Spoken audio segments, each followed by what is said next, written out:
I fear that the pattern of events means that it is likely that Rachel Reeves will have to either mount another tax rate or make some very uncomfortable decisions in public spending.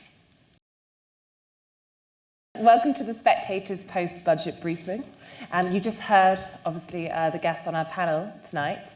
And we're going to be going through what was in Labour's first budget in over 14 years, looking into probably the things that have been trickling out in the time between now and the budget, about a fortnight, and then also looking at the other big event, which has been the victory of Donald Trump and what that means both in the US and over here in the UK. We're going to start by having panel questions between us and then roll out to audience questions for the second half. So please do get your questions ready as we'll try to take in as many as possible. Just to begin, Kate, you have prepared some slides for us to put everything into context. I'm going to do my best. So I'd like to take our audience back to a very big election, not the one we've just had, but the one before, back over the summer when Labour won its huge majority. Going into that election, the Spectator was breaking down each manifesto. Labour and the Tories said theirs were costed. Not every political party did. But in those so-called costed manifestos, just how high the tax burden would rise or fall depending on what was announced. And this is what we found, that if you compare it to the latest forecast from the OBR, which is at the budget back in March, the tax burden was already set to hit a new post-war high. Labour would take it slightly higher to 37.4% of GDP, and the Tories were saying they were going to reduce it slightly to 36.8% of GDP, although note that is still significantly higher than it was pre-pandemic. We'll jump ahead a couple of weeks, a couple of months to Labour's first budget. And here's what happened, because let's not forget that while Labour did their tax triple lock in the manifesto, most taxes were not mentioned at all. The taxes that we're looking at here to get to 37.4% included pretty small ones in terms of the overall budget, things like an increase in the windfall tax on energy companies, things like VAT on private school fees. That's what actually happened. Labour raised it to another all-time high post-war, 38.2%. The biggest tax raise there, of course, we now know, is that employer national insurance hike, and there's been big debate about whether or not that really did indeed break at least the spirit of the tax triple lock, if not actually break it completely. So what did we also get in that budget? We got about £140 billion worth of more borrowing over the course of the forecast. This is due to Rachel Reeves further loosening a fiscal rule, which is going to allow her to borrow tens of billions more pounds. We'll look at the market reaction to that in a moment. Based on the policies in this budget, the Office for Budget Responsibility actually expects work participation to ever so slightly fall. That increase in employer national insurance up to 15% and the reduction in the threshold, that's crucial for when employers start paying it. It was at £9,000, just over, now down to £5,000, is set to see work participation fall from 62.7% of the working age population to 62.5%. Now, of course, this is at the margin. Perhaps things will look better in 6 months. Perhaps they'll look worse. And disposable income also took a small hit. Whilst it rises faster in the short term, by the time we get to the end of this forecast, it is ever so slightly below where it was set to rise to. To be very clear, disposable income is still rising, but based on the previous estimate from the Office for Budget Responsibility, your average household will have roughly £100 less than they otherwise would have done based on the policies in the previous budget. But I think this is the graph that really stands out from the OBR's assessment, perhaps one of the most painful graphs for the Labour Party, because the narrative was, and still is, that if you take tough decisions in the short term, you will reap the benefits in the medium term. Now, growth is estimated to be slightly higher in the first 2 years of the forecast. Still nothing to write home about, nothing that's sustainable to keep the public finances on track or to keep public services in the money, but the really difficult numbers come towards the end of the forecast. You actually see a forecast downwards, a reduction in the growth rate. This is going to be very far off, most likely, Keir Starmer's target to have the UK have the best growth among advanced economies. And as said, it's frankly just not sustainable. It suggests that when Rachel Reeves said, this is the last time I'm going to have to come to you for more money, that could very well be in question. Think tanks like the Institute for Fiscal Studies already think there's a £9 billion hole in this budget, and the Chancellor may be back for more. So how did this go so wrong? To be clear, not as wrong as we've seen in recent years. We had a mini budget that lasted for a couple weeks and a prime minister that lasted for a couple weeks more. Rachel Reeves has not had to roll back anything in her budget. But something has gone wrong when you have medium-term growth forecasts looking like that, when you have produced what you called a growth budget. And I think this graph to me is actually the most interesting, and it explains a lot of this budget. And perhaps a narrative mistake that the Labour Party may come to regret.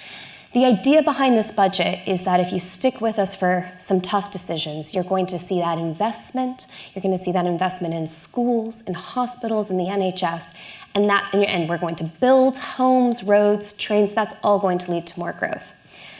What's actually happened here is Rachel Reeves has filled in a lot of the public spending holes that the Tories created.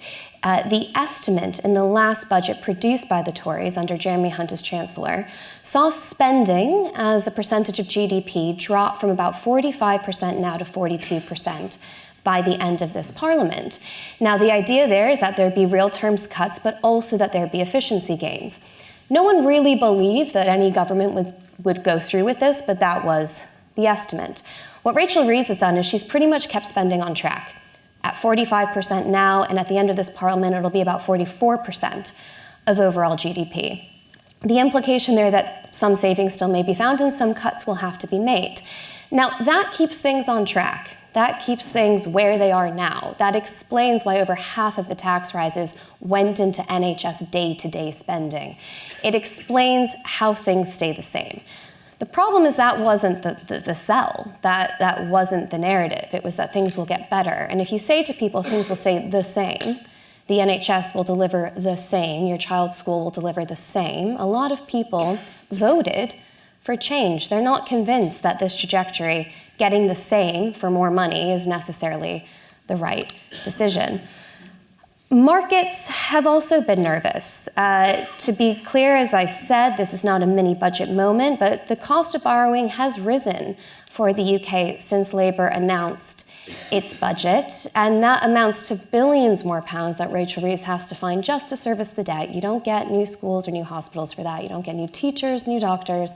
That's just to service the debt. And we're far off the area in which she would actually be in danger of breaking her own debt rules, but this is a costly budget in more ways than one. It's not just on the taxpayer, it's on those borrowing costs too. And we were watching this graph with keen interest in the days after the budget, and we'll continue to do so as world events unfold, because how could we have this event this evening without talking about perhaps the biggest news across the globe, Donald Trump's re-election. And what that may do to the UK and the rest of the world. How serious is Donald Trump about these tariffs? A 60% goods tariff on China, a 10 to 20% tariff for goods coming in from the rest of the world. It's near impossible to say, but a few think tanks are trying to calculate it. And here's one estimate, one of the first that we've had, which looked at their pre-election forecast for growth and post-Trump and tariffs. And what we see here is a significant downgrade, about 0.7 percentage points for next year, 0.5% in the year after. I mean, if Trump is serious about these tariffs, I don't think there's any graph that can properly show the ceiling falling in on the global economy. But this is the start of what would clearly be quite a painful process for Britain. Is it going to necessarily happen? Is Trump serious about these tariffs, or are they a jumping off point to start negotiations? Might the UK be considered differently to, say, Europe? Does Donald Trump really want to go after UK goods and imports, or is he looking more at German car manufacturing, for example? If you're an ally of Donald Trump, do you get a better trade deal than if you're a foe? These are the huge questions that the panel can start to discuss tonight. All of these questions are very difficult for the Labour Party. which now finds themselves having produced a budget that markets did not immediately go, we see your vision and we want to fund it. They're actually asking for a bit more money to fund that borrowing, to fund these projects.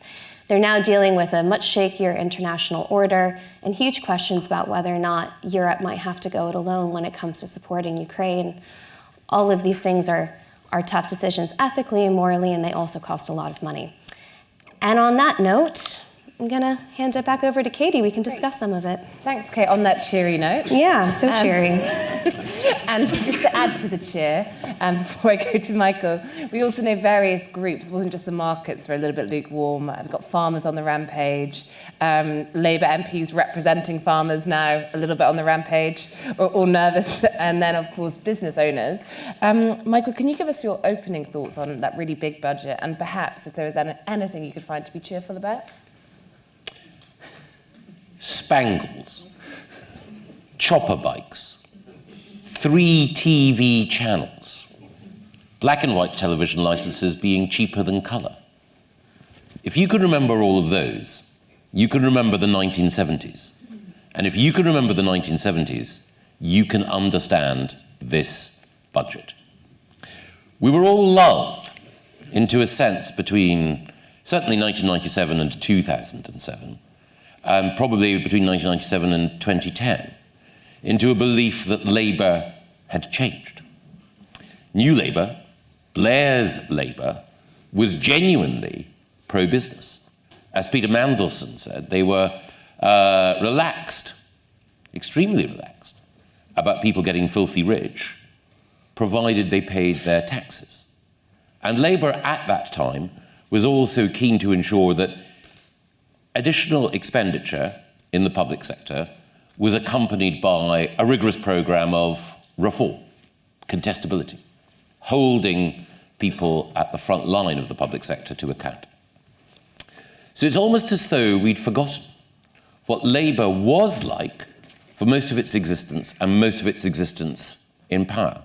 The Labour Party of Harold Wilson, and before that, of Clement Attlee.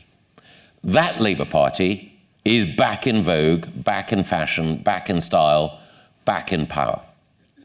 Before the general election, Keir Starmer wanted us to believe, and was very adept in reinforcing the message, that actually he was more or less the real heir to Blair. So the way in which he crushed Jeremy Corbyn showed that he could be a hammer of the left, just as Blair had been. And he also talked about the vital importance of growth. He said that when Labour came in, improvements in public services would come about as a result of stimulating and driving economic growth first. He said that growth would be his obsession. He said that his first instinct, when challenged on how to improve public services, would be to reach for the growth lever. Now, I've worked in government. I worked in government for 13 years. I never quite found that growth lever. And Keir Starmer, at the moment, doesn't seem as though he's actively trying to locate it, because he's flipped round.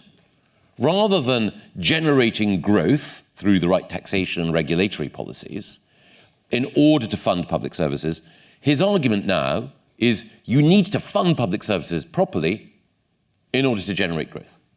So his argument, to be fair to him, is if you have an unhealthy population, if you have strikes in the public sector, whether that's in the realm of education or on our trains or in our hospitals, then you will not have the active, well-educated, healthy and mobile workforce that you need in order to generate growth. And there's a coherence to that view, but it's the opposite of what he was saying beforehand. And that takes us to the critical decisions through which Kate has walked us. The impact on all of you, I know, will be explained by the Charles Stanley team. Each of you will have decisions to make in the days and weeks ahead about your savings, your investment, your own personal circumstances. And I can't possibly hope to match the expertise that Charles Stanley can bring to bear. But what I can do is reinforce some of the broad macro messages that Kate has mentioned. The first is that the increase in the price of borrowing means that the headroom that Rachel Reeves has as Chancellor of the Exchequer has already diminished. Headroom is the space that any chancellor will want to have between income and expenditure, so that at some point in the future, they can sprinkle a few goodies, whether that's extra expenditure here or a lovely, juicy little tax cut there. But with the cost of borrowing having increased so much and in line to increase further, that headroom, that treasure chest, has been squeezed. And if it gets squeezed to nothing or even into negative figures, then that means that Rachel Reeves may have to do what she hopes against hope that she won't have to do, which is to come back and either increase taxes again or further cut spending. So she's in an increasingly uncomfortable position, even by her own lights, as a result of what has happened. The second thing, which Kate brought out as well, is that having a wall of money go into the NHS won't necessarily secure the improvements in the NHS that you want to see. Again, my experience in government is that if you give an unreformed public service a huge injection of cash, what you get is initial gratitude, but no increase in productivity, and then subsequently a request for more cash to come. Again, to be fair to Labour, this is a point that Alan Milburn has been making over the weekend. And Katy understands that there'll be some significant steps being taken in the next few days by Wes Streeting to show what reform of the NHS will be like. I wish him well, because we do need to have that reform if that money is actually going to result in improved productivity and significantly reduced waiting lists. One final thing that I would say, two final things, forgive me. As Katy quite rightly brought out, the politics of the budget is delicately balanced. The case for investing in the NHS and public services now is that people will see improvements by the time of the next election. And if you left it later, those improvements would not come down the line. But the price at the moment has been pain for farmers. It will be, as Kate pointed out, a depressive impact on the wages of people currently in jobs, and it will mean fewer jobs overall, particularly for young people. And that pain is being felt now, and some of the people who are feeling that pain most, farmers in particular, are vocal, popular, and have the capacity to mobilise a nationwide campaign. And the final thing, which Kate brought out, is the Trump impact. Whatever you think about Donald Trump in this room, you have to admire the brave face that Labour politicians are putting on at his election, and the nourishing diet of their own words that they are consuming. Because he is a nightmare for a Labour government. Firstly, he forces a choice that they don't want. And the choice is this. In order to escape the tariffs that are coming down the line, you either sign up for a favourable trade arrangement with me, maybe not a full fat-free trade deal, but a favourable trade arrangement. That favourable trade arrangement means moving into America's alignment, cozying up to Trump, and potentially accepting the hormone-injected beef, the chlorinated chicken, and the other aspects of America's offensive asks, as trade specialists call them, few of which are likely to be popular with Labour grassroots. Or you take the decision, which some people are arguing for, that you seek to re-enter the orbit of the European Union. You go back into the single market, the customs union, or you get as close as you can. And this, again, is politically dangerous for Labour, because all of the red wall voters, all of the people who formed their majority, who voted for Boris in 2019 and Brexit beforehand, but voted for Labour this time round, they could regard that as another betrayal. And then on top of that terrible choice, Trump will be saying every Western European country has to spend more on defence. Labour have a plan to spend 2.5%, but no timescale. But that may not be enough. Certainly the lack of a timescale may not be enough, but even 2.5% may not be enough for Trump and for America's requests. So if we're going to play our part in the defence of the West, what is going to give elsewhere? And then finally, as Katy pointed out just a month ago, one of the areas where Britain is looking for growth is a better relationship with China. Getting China to invest here and getting China to be our partner when it comes to renewables, solar, and all the rest of it. If there's one country Trump hates, it's China. If there is one economy that he wants to see decline, it's China. So for this Labour government, 3 terrible decisions: back into Europe or closer to America economically. More on defence with less elsewhere. And if not a golden relationship with China, certainly a warmer one. Or do we have to say exit the dragon, because under Trump, Britain has to knuckle under to the new orange order?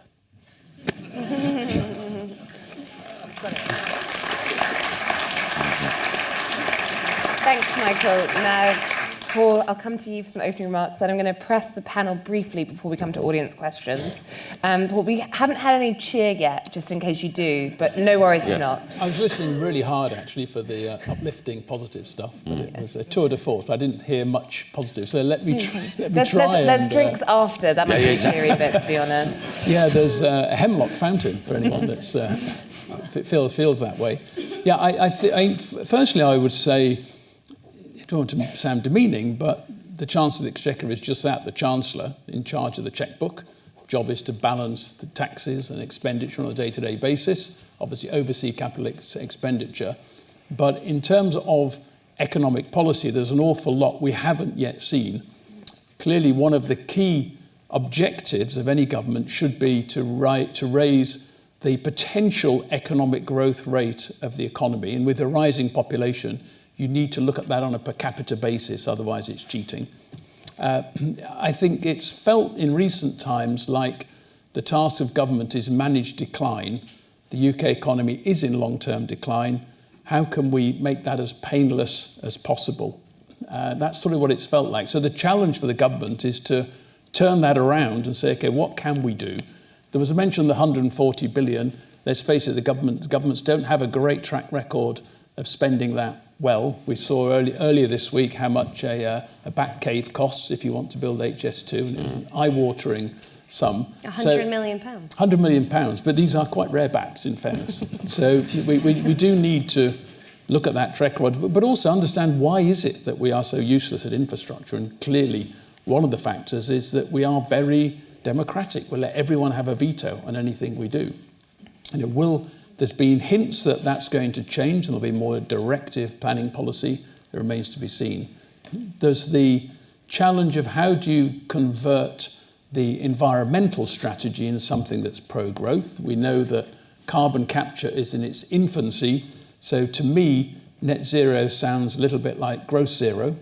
So you need to, how are you going to grow the economy by doing, at the same time, doing less in terms of producing carbon? So there's a lot of open questions, but I'm sort of minded to give them the benefit of the doubt until the other government departments come out and say, okay, this is what we're going to do on the back of that budget to increase the potential growth of the US economy, the UK economy, and improve productivity after what feels like 20 years of stagnation.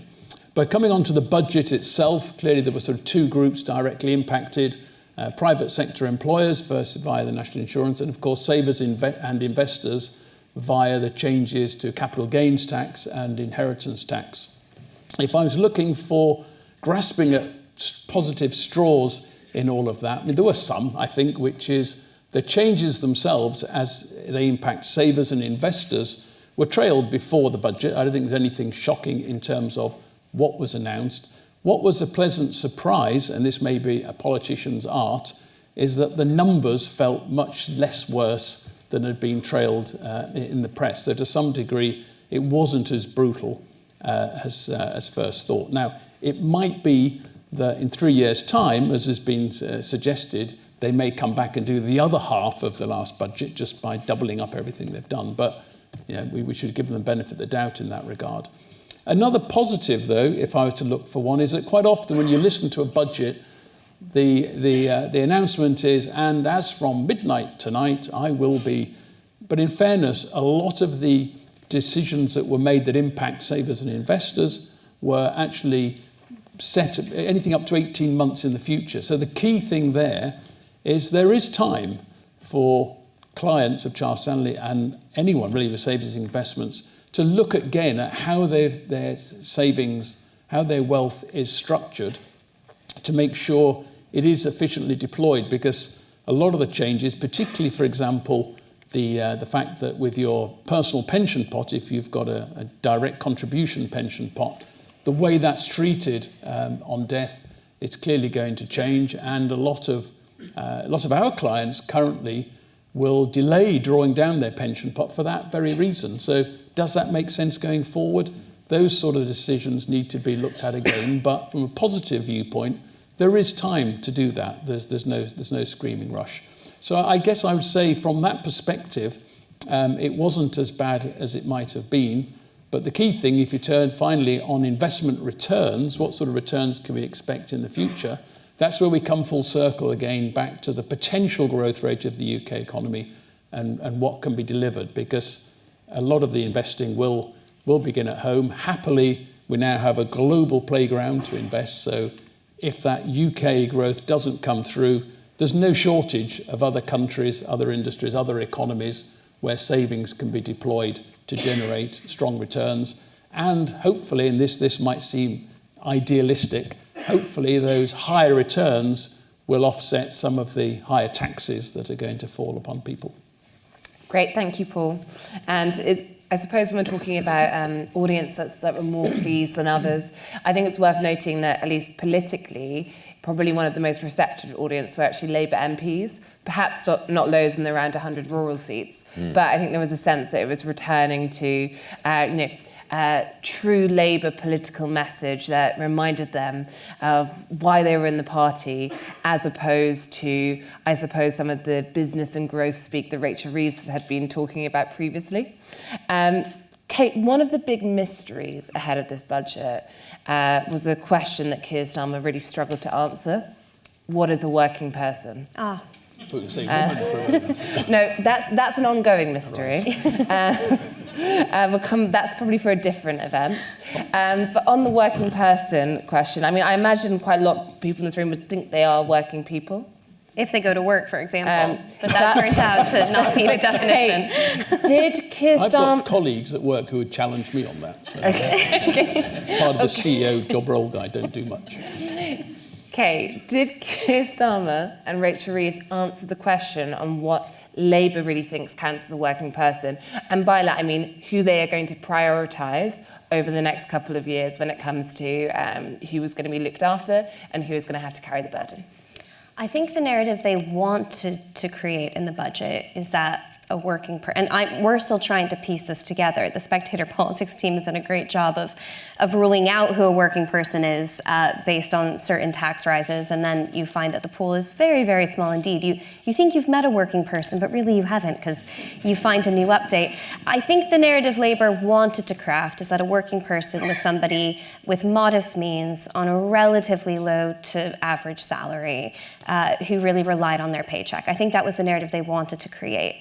The difficulty is that this budget is bound to make life harder for those people. You will struggle to find an economist, you will struggle to find think tankers, and I've spoken to so many of them now, people who, they're experts in this field, they've been looking into it for years, who will tell you that a tax on employers does not translate to a tax on employees. And actually, the Office for Budget Responsibility did remarkable work on this point.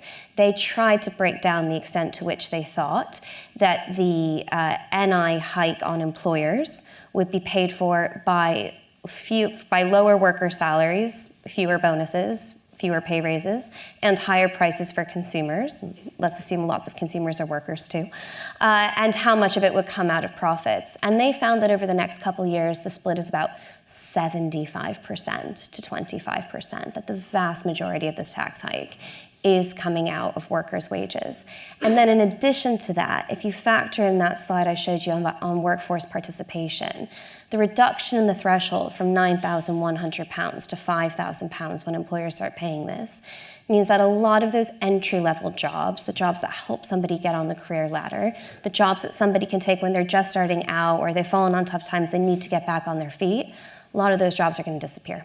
It just isn't going to be worth it to the employer to employ those people, which is why they estimate that workforce participation may fall. To Michael's important point about the coherence of this budget and narrative, that does not add up with getting more working age people back into work. And if you recognize, as there seems to be cross-party support between Tories and Labour, at least when it comes to what they say, that a big part of the growth agenda has to be getting the people that fell out of work during the pandemic, the people that are suffering from long-term sickness back into work, then to do anything that reduces the number of jobs and means that those jobs won't pay as well isn't really coherent at all. So I'm sorry, Katy, to be more negative here. I struggle to define it post-budget. If anything, it's become more muddled. I think we can see what they wanted to do, but even the OBR, through its assessment, estimates that the people that they would define as working people are going to be hit by these tax rises. Now, Michael, just looking briefly at some of the things Rachel Reeves has said about this budget, when I think she was trying to calm the markets, slightly talking about reform and so forth, one of the things she also said was, I've gone big because I don't want to have to come back and ask for more. And effectively began leaving the door slightly ajar, and then by the end of the media round, it almost seemed closed. She said, I've come, I'm not going to have to go back and raise all this money-free tax. That's why I've gone really big on this occasion. However, in your opening remarks, you talked about the effect of Donald Trump. You can look at borrowing costs, potentially defence. You could argue Trump is already derailing the budget. Do you think Rachel Reeves is going to have to come back for more before the next election? I think so. When Rachel Reeves was saying that, I know she fervently believed it, but it was a bit like my son at the beginning of a university term saying, Dad, can you give me an extra 300 quid? I won't come back to you again for the rest of the year. This will see me through, you know. Hope springs eternal. Now, again, one could be pleasantly surprised. It may be that downward pressure on interest rates overall. It may be that the growth in other economies, as Paul was pointing out, help us. But I would have to say, all other things being equal, I fear that the pattern of events means that it is likely that Rachel Reeves will have to either mount another tax rate or make some very uncomfortable decisions in public spending. And we'll just, I suppose, looking to the America element, because you've heard the other panellists' members' views on it. I mean, what's your sense on how worried we should all be about this potential trade war, tariffs, and I suppose more generally just what the return of Trump to the White House might mean for the UK economy?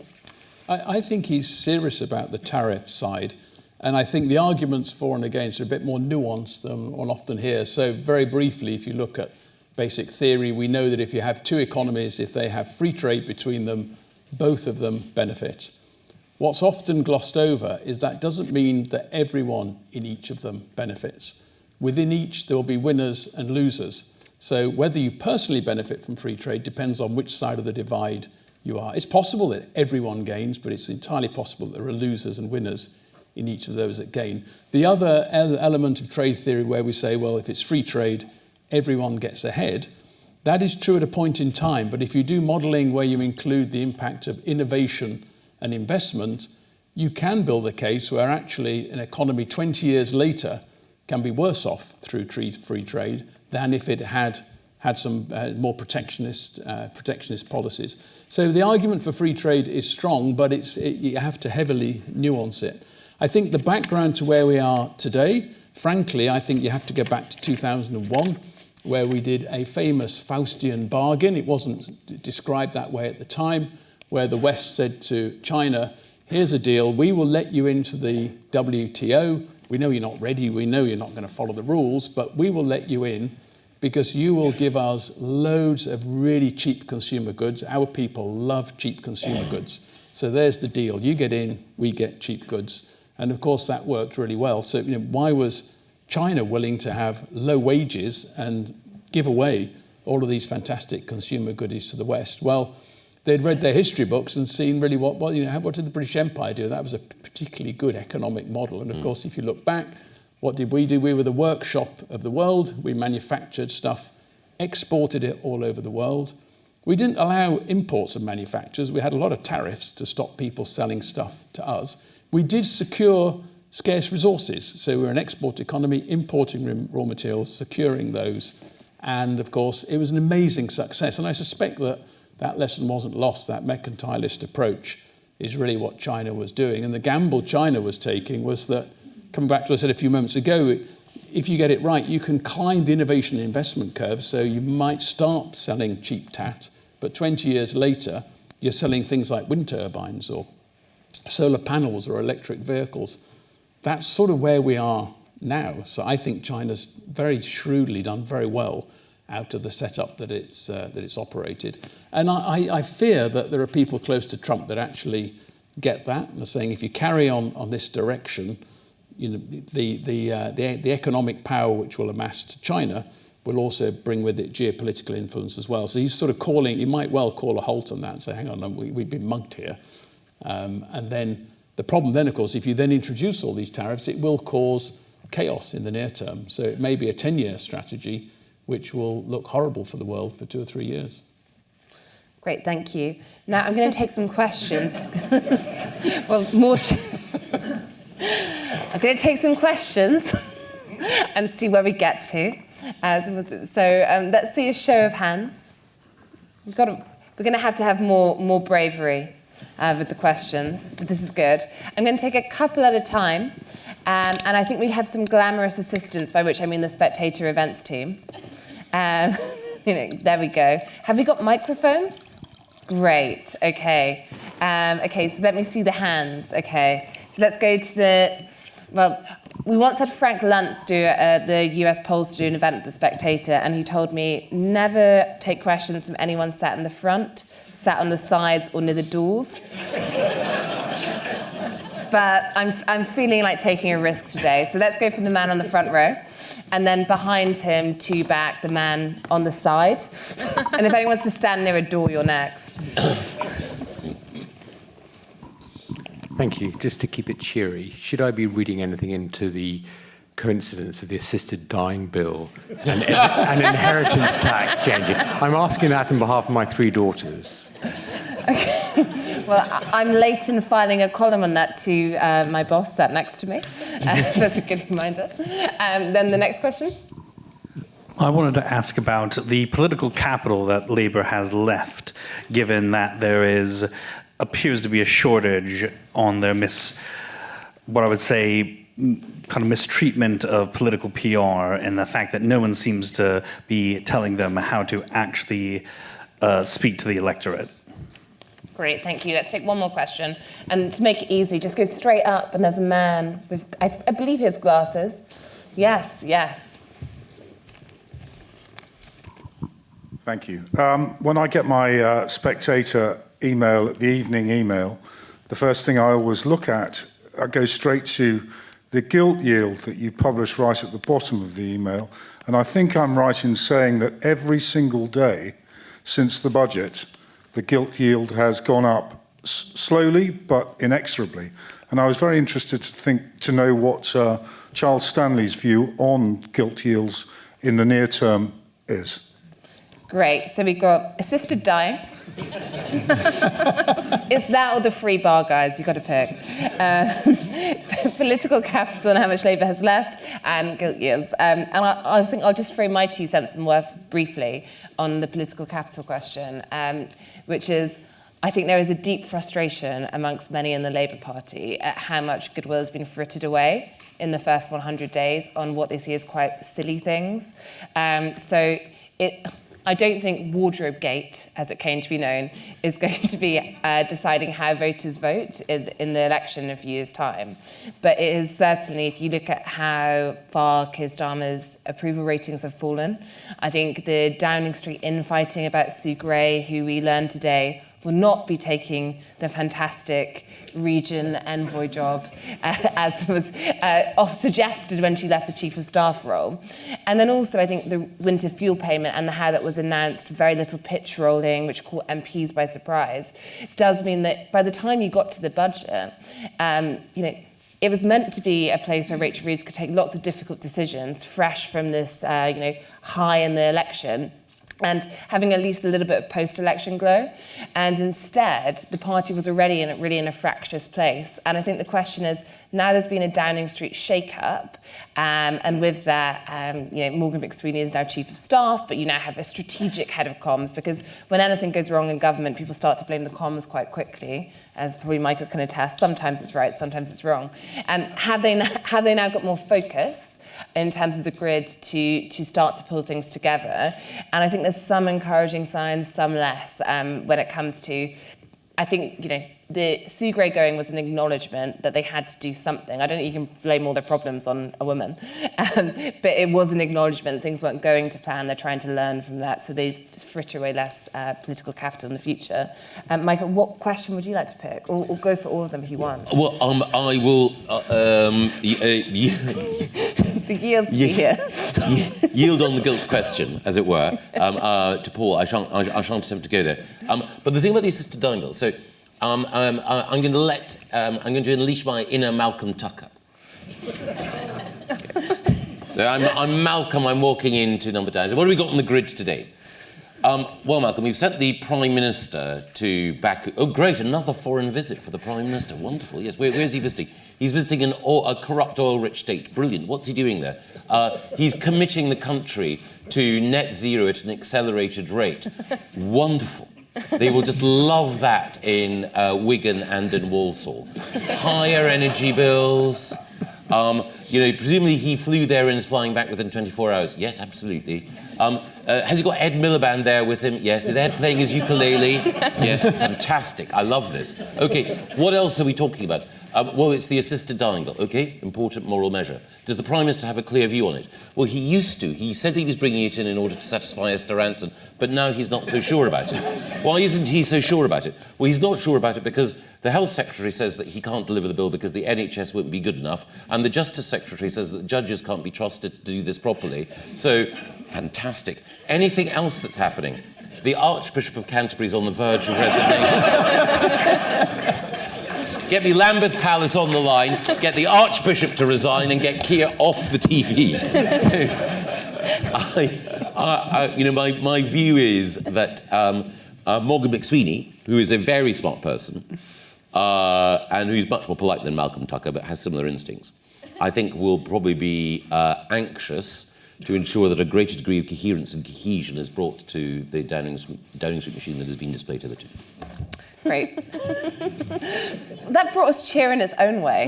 So on to the ever so slightly more prosaic subject of gilt-edged bonds. And I think there we would view the yields staying around where they are or possibly edging higher. There are sort of three factors I would look to.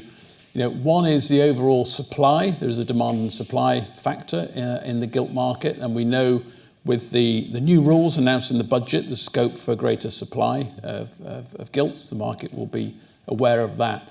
Second factor is inflation. And I think most analysis of the budget suggests that inflation will be moving higher rather than lower. Clearly, there is a fiscal stimulus in place, and it looks like inflation will be going up. And maybe the gilts have already priced all of that in, but the underlying pressure there will be for gilt yields to move a little bit higher if inflation is higher. And then the final factor is where what we call the risk-free yield is. Where will the Bank of England set its interest rates? And I think immediately after the budget, there was concern that with an eye on that inflation impact, the bank would be reluctant to follow an easing policy in terms of its own interest rates, because it would need to keep them higher to keep some pressure on inflation to make sure it doesn't wander high above the target rate which it has. Now, the evidence is that the bank is probably is more relaxed about the budget than perhaps the financial markets thought, so that may be a positive. But overall, I'd have thought where we are now or slightly higher. But frankly, that's where they ought to be, because the sort of natural position for a gilt yield should be the risk-free rate, which we'd expect to be the inflation target, plus the real rate of interest, which ought to be in line with the potential growth of the economy. So if you take the inflation rate and the potential growth rate, now sadly that's probably only about 3.5%, but if you're optimistic you could say you could get up to about 4.5%, and that's where gilt yields ought to be, because in a balanced investment portfolio you ought to have the option of having some of the assets in very safe income-generating assets alongside the more risky asset classes, typically equities. And when we look back at the period of sort of zero interest rates, that was a very perverse period where really it was equities or money in your checking account. So those yields, I think, will stay where they are or a bit higher, but that's actually a good thing in terms of generating a balanced investment portfolio. Kate, do you want to come in any of those before we give more questions? I think the answer for me for all three questions is three letters, NHS. They are. If we look at assisted dying, I think regardless of what you think about it personally, and I tend to be on the small L liberal end of this spectrum, how can you look at a system that has 7.6 million treatments on the NHS England waiting list, which has not been moving down, it has not budged for years? How do you look at that and start thinking to yourself, and we're going to start removing more people through this other incredibly complicated means? It's very, very messy at the moment. Political capital, the government has to make good on its promise to reform the NHS. If it goes into the election with things feeling the same and access being as bad as it is, the Labour Party has a real problem on its hands. And I think one of the reasons that markets weren't so convinced by the budget is because for all this talk of reform, they put more than half of the tax rises into an unreformed NHS. £22 billion is now the baseline of what the NHS expects from this government without any reform. So what's reform going to cost? 100 billion? 200 billion? 300 billion? These are huge figures, but if 22 billion is what you get for changing nothing, what are you going to require to make significant change, which is what they're talking about? I think that brings us back to that question of, will Rachel Reeves have to come back for more? And in order, we're going to wait with great anticipation for what the Health Secretary has to say, but they've been clear that more money means reform. That didn't happen in this budget. The NHS will be expecting more money if they're going to reform. I think that price tag is going to be very high. Thanks, Kate. And tomorrow we are expecting the Health Secretary to announce some reform measures. But as you say, it's the money and then now trying to push them in a certain direction. Let's take another round of questions. Let me see hands in the air. Fantastic. Okay, I don't know whether there's a glamorous assistant. We have the man directly in front of me in a black sweatshirt. Fantastic. And then there's a man with a white shirt and a suit on. Yes, waving at me. Do you want to go first? Yeah. So my two. Two. Okay. Oh no! It's no. They're connected. Don't worry. Rollback and spite. Amongst rollback and spite. So amongst my generation, my peers actually, as Mr. Gove really cannily pointed out, this feels a bit like a budget of spite as regards the working person definition, because I don't really know any, unless you are working in the public sector or you're unionised. Then you're a lovely, generous, wonderful working person. The rest of us are pretty trashy. The second thing is on, and so it feels like a bit of an old Labour thing about if you have something, you don't really deserve it. The second thing is about rollback and farming. My cousin he's in his 40s, Essex farmer, 700 acres. They just about make a living. They've diversified. They've got small businesses on the property. They've got holiday lets on the property. They just about make a living. When his parents passed on, they're about in their late 70s, he's going to have a tax bill of about £1 million. He doesn't have £1 million sitting around. The estate has already been broken up to pay various bills in the past. The other point about the farming is that, as Mr. Gove will probably know, is that he doesn't make any money from producing food. He wants to make money by feeding the nation. He makes money by applying for any environmental schemes he can find. And he's good at it. But that might go, and my aunt said, actually the other day, it's over. And that is really worrying for the cohesiveness of the rural economy and its social impact. Great. Thank you. Then we'll take a couple more just so we have a few at once. So Lena, you can see the man. The selected, he's up a bit in the middle. Yeah. Sorry. You're sat in the worst place to ask the question, but we like a challenge at the Spectator, so. Great. Thank you. I find it astonishing that we've been talking about Labour's plan for economic growth without talking about planning reform. It's been lightly touched on, but they would say it's absolutely central. And it wasn't included in the OBR's forecast for growth. They were honest about that. So I was just wondering, what do you think successful planning reform looks like? And how much do you think it will make a change to that lovely graph we had on the PowerPoint earlier? Great, thank you, very good point. And I'm just going to take one more question, because then I think after that we'll get one final round in before we're done. So let me see the hands, okay. Is there anyone near? Yep, go up. There's a lady at the top with a hand up. Thank you. I'm actually building on the question someone has just asked about farming. As a farmer's daughter, and my father is in his mid-80s and still doing a day's work. Is there anything else that could be behind this strategy on inheritance tax changes for farms? Or is it just a sort of money grab? Great, thank you. And I suppose, well, so we have the questions there.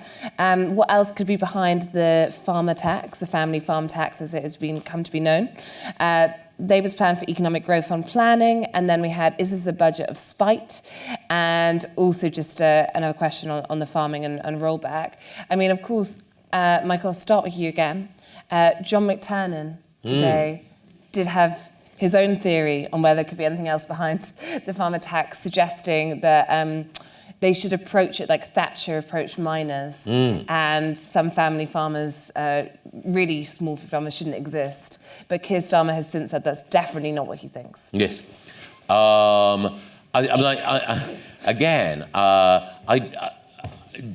McTernan was being interviewed by Patrick Christus on GB News. I think it was in the evening. I don't know if John was... It was a little bit late in the evening. Yeah, I wondered if John had had a very enjoyable dinner beforehand.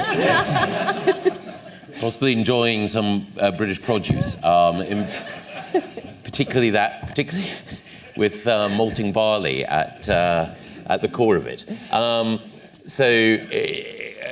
Starmer was absolutely right from his own point of view to disavow it. I don't believe that Starmer is setting out, or that Rachel Reeves is setting out, to eliminate family farms. That's not their intention, but it is the result. What the Treasury often does to all Chancellors of the Exchequer is it points out that there is an anomaly here or a loophole there, depending on how you define it. And one of the things they will have said is, obviously, with inheritance tax, with rollover relief, it is the case that agricultural land is exempt, and they will have pointed out that the major beneficiaries of that were a relatively small number of very wealthy people. And so it will have looked like 3 lemons on the fruit machine at once. You get rid of an anomaly. You raise a significant sum. Actually, it's not that significant, 500 million or so. But also the people you're really hitting are people who are not necessarily immensely popular. You will think, OK, it's Dukes and James Dyson who are going to be hit. You know, that's fine by me. In fact, the reality, as you've explained, is that the policy that they've introduced can easily be absorbed by the Duke of Westminster or James Dyson. What it cannot be absorbed by are thousands of family farmers who are already facing a significant number of other pressures, all of which you've outlined. Fertiliser prices having increased over the last couple of years, the move away from area-based payments towards public money for public goods. Each of them individually can be absorbed, but collectively it is leading to a crisis in the countryside, where even the NFU, who've been very vehement in their denunciation, are thought by many farmers to be insufficiently angry on their behalf. And so it is it's going to be increasingly difficult. On the point about the public and private sector, you made the case very well. I shan't say more. On the point about planning reform, Paul touched on this earlier. Labour's planning reform so far announced will mean that overall more houses will be built in the next few years than would have been built if we'd stuck to the policy for which I was responsible. So I can freely acknowledge that. But there are 2 buts. But number 1 is that more of those homes will be built, for good or ill, on greenfield sites rather than in urban areas. housing targets in London down, housing targets in greenfield sites up. If I were truly Machiavellian, I would have said that one of the reasons to hit family farms is so that farmers can sell up so that you can build on productive agricultural land. But that, I think, is probably a level of fiendish Machiavellian genius that so far doesn't seem to have been the hallmark of this government, but you never know. You never know. But the broader point about planning reform is exactly as Paul mentioned. If you're going to get, in particular, infrastructure delivered at pace, then you need to break certain environmental taboos and change certain environmental regulations. And they cover things like the Habitats Directive and species licensing and so on, about which I could say more, and more will be said in the pages of The Spectator in weeks to come. But whether or not that's wise or desirable in economic terms, politically there's a big price to pay. Because the final point that I would make is that Britain has the highest per capita membership of nature conservation, wildlife and other charities. There are more people in Britain who are members of the National Trust, the RSPB, the Wetland and Wildlife Trust and so on, than in any other European country, any other country in the world comparably. So if you are a politician and you do decide to dismantle the environmental protections that members of those organisations have grown attached to, then you unleash a tsunami of emails into MPs' inboxes. When Liz Truss, for good or ill, was thinking about going down this route during her premiership, she was accused of launching a war on nature. It created real difficulties, not that there were many, hours that passed without new difficulties arising during that time. But anyway, it created new difficulties for MPs. It will be tougher for Labour MPs. But if they do go for it, then there is the potential to unleash growth, certainly. Kate? Not too much to say. I think Michael's covered the planning point very well. All I would add is that whilst there are plenty of green belts and greenfield sites which are not necessarily green, right? They're ruined parking lots, they're intensely farmed agricultural land. Nobody is taking their dog or their kids for a walk in the park on Sunday. They could quite easily be built on from an emotional point of view, an emotive point of view. Nobody would want to necessarily defend them. The NIMBY feelings hold tight, and the fact that Labour are talking about new towns is a big red flag. Labour, if they're going to get the real growth that could be unlocked and unleashed in the UK, that could change those measly growth figures into something truly remarkable and impressive. I mean, I'm incredibly hopeful on what could be done if not just the political will, but the societal will were there. That could happen. They've got to build in areas where people want to live. They cannot tell people, you have to go live there, you have to go live there, we're building the home over there. They have to build in the southeast, they have to build around London, and that is so difficult to do. And as Michael quite rightly made the point, you'd have to start breaking down barriers and you'd have to start rejecting all kinds of legislation that, you know, even if you wanted to do that, and it's not obvious Labour wants that reputation, it would take years. It would be held up in courts for years. So this is incredibly difficult to navigate because where the homes need to be to get that growth are the hardest places to build. Great, I'm about to come to Paul, but just briefly, on the budget of spite point, I won't pick on you, I promise, but I just want a show of hands. Who thinks sat in this room they fall into Keir Starmer's definition of a working person? Okay, fine. I think that's about 6. Okay, that's good. Now over to you, Paul. So, well, in reverse order. There's a gentleman in the front row whose shoes and tie are far too nice to allow him to qualify as a working person under Keir Starmer's definition. Okay, we're down to 5. So, briefly, with regard to the planning, I think there is a bellwether that we can look at to see if they're serious or not. And that is, we know we've got loads of wind turbines in the North Sea. We're building a load more. We know that for that electricity to be of any use at all, it's got to be brought onshore, and we will need pylons across East Anglia to join it to the grid. Are we going to put those pylons up? I heard, and I hope I'm not doing the poor fellow a disservice, but I heard one MP that was objecting to them was a Green Party member. That's how unpopular these things. So if the Green Party object to wind power, then we really are in trouble. So it'll be very interesting to see whether that gets built or not. That's my test of whether it's serious. On the farming aspect, my take when I heard that comment was that, I think, why on earth do we have, with apologies, why do we have governments in the first place? What's the point of them? Yeah. And to my viewpoint... I often ask myself that. My number one need as a citizen, subject, I should say, not citizen, as a subject, is security. That's what governments are for. Food security. I don't want to go hungry. I don't think anyone in this room probably can remember the last time they were hungry, if they ever were. But food security is critical. And we seem to have lost that concept, whether it's rewilding or using the land for other purposes. To my mind, it's really important that governments rediscover that when things go horribly wrong, and we can see in continental Europe today, in the Ukraine, how things can go horribly wrong, I do fear, there could be an environment where you're actually hungry. So I think that aspect of farming is not given the credit that it ought to have in terms of the security it brings. And with regard to how, the spite and how people are viewed, my take on this, and you've seen this, I think you see this in the US election, it's not so much that sections of society look down on working people, it's almost like they're invisible. They just don't get them. They don't seem to understand what motivates them and what they're looking for. So I wouldn't say it's spite, it's almost like working people are often almost cellophane to some of the dominant parts of societies in the West. Katy, can I just quickly ask, the rollback comment was also about, do you think the farming thing will happen? Because it might not, it's in 26. In the days after the announcement, I thought Labour would have to retreat on it, but they seem to have doubled down rhetorically. But it will be interesting to see when further demonstrations of public disquiet come about. Yeah, and I think there is also a technical consultation where they might try and bring in some ways to soften it slightly. Now, we've got 5 minutes left, and then we get to the drinks and nibbles section of the evening. Thanks to our partner, Charles Stanley. So let's just take 2 or 3, and then everyone gets a minute, and then we head to the most exciting part of the evening, of course.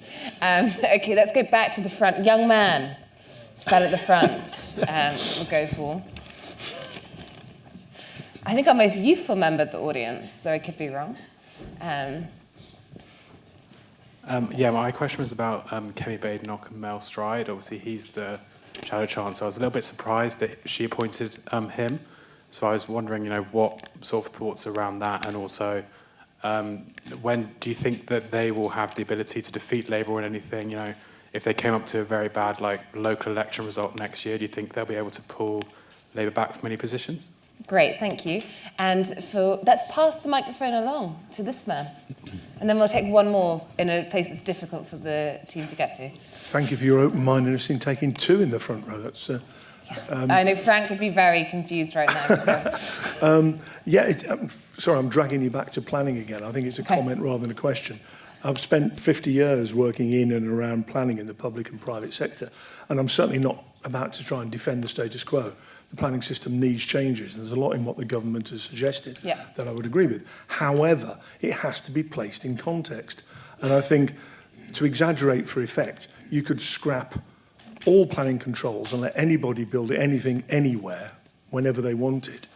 But unless people can afford to buy the product, and unless the house builders have got the skills workforce to build them, you've got 2 legs of your stool kicked away. And whilst government is concentrating on planning reform, good, I don't see very much that they're doing about affordability or skills in the house build. Great, thank you. So affordability. Let's take one more question. Okay, let's go for, I'm going to have to go further back. Let's go for the man with 2 hands in the air, because that shows real commitment. You've got to go walk up quite far, Lino. Keep your 2 hands in the air, please, while we get the microphone to you, while the panel think about some answers to these great questions. Okay. Well, this better be a good question now. It's a fantastic question. Great, back yourself. From a national perspective, and how we work as a nation, if you like, from our informal constitutional point of view, how do we manage to get to the election without understanding that the Labour Party didn't understand what the components of growth actually are, and moreover, that their plans for what they were going to do in government were actually pretty threadbare. Right. So that's almost saying, why didn't journalists work it out? Exactly. Okay. We tried. We did say there was a doctor's mandate strategy, but point taken. Okay, let's mix things up. Let's start with UK, work our way back. If everyone could do quite piffy, short answers, it will help with the dehydration in the room. I don't want to be too simplistic about planning. We've also covered it well, but quickly to your point, one of the main ways you make housing more affordable is you have more of it. And you need to build more homes. That is a huge component. So in terms of people being able to buy homes, you need to have more of them. It brings the price down.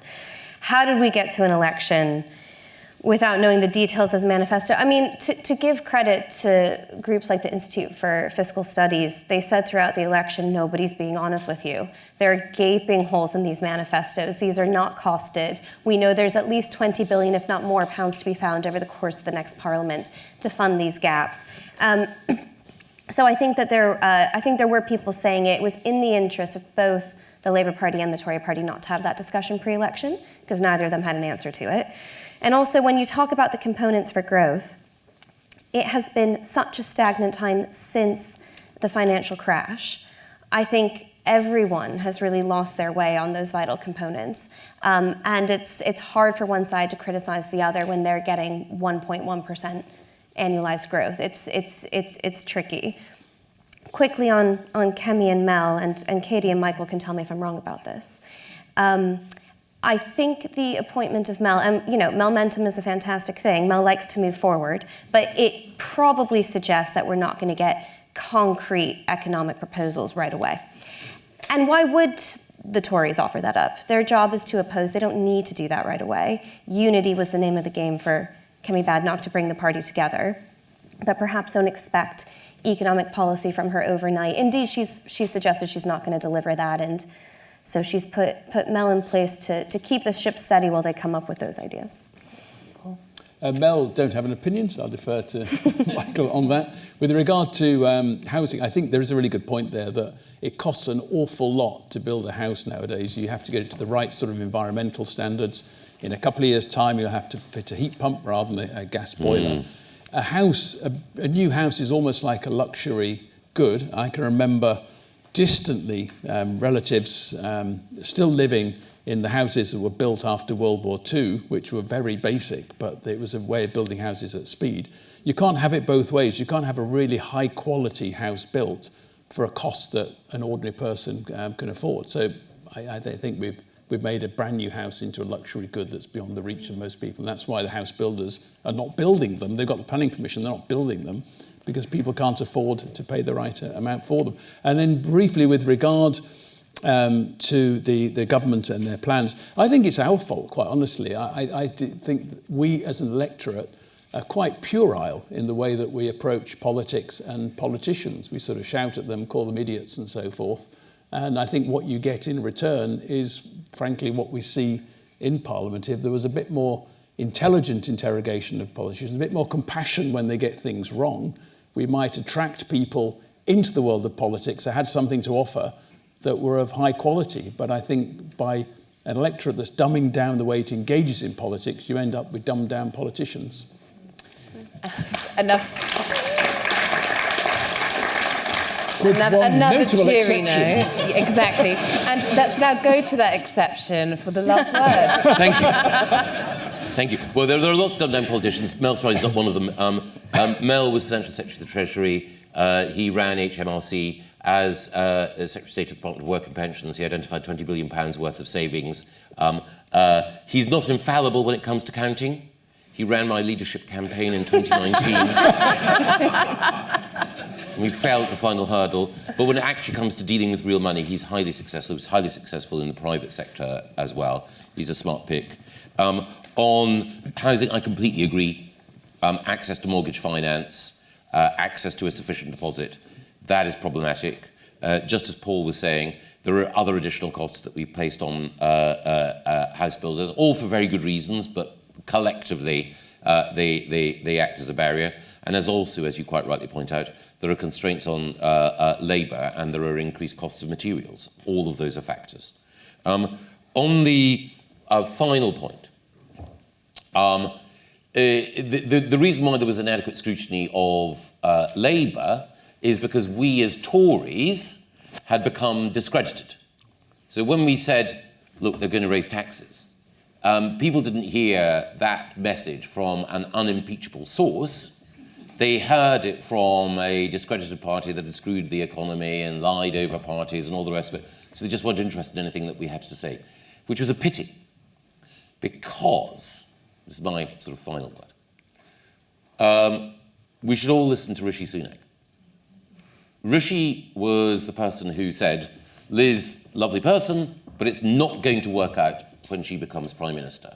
And at the time, people said, look, you're losing, mate. Liz has got all the popular policies. Change your tune or you won't become Prime Minister. And he said, I need to tell the truth in order to be an effective Prime Minister. He was proven right about Liz. Then, in the general election, he tells the truth about taxes, or rather, he foretells accurately what is going to happen. At the time, it's, well, you were discredited, you raised taxes, you terrible Tories, and all the rest of it. He's been vindicated. Then one final thing. When Rishi had a tech summit a little while ago, he invited Elon Musk over here. The fashionable bien-pensant view was, why on earth is Rishi spending time with the person who's ruined the beautiful garden of public opinion that is Twitter and turned it into an alt-right echo chamber? Well, Elon Musk is now the second most powerful person on the planet. And it was Rishi who spotted that some time ago. So all I would say is, second only to Charles Stanley, if you want to know what's going to be happening in the world economy, listen to Rishi Sunak.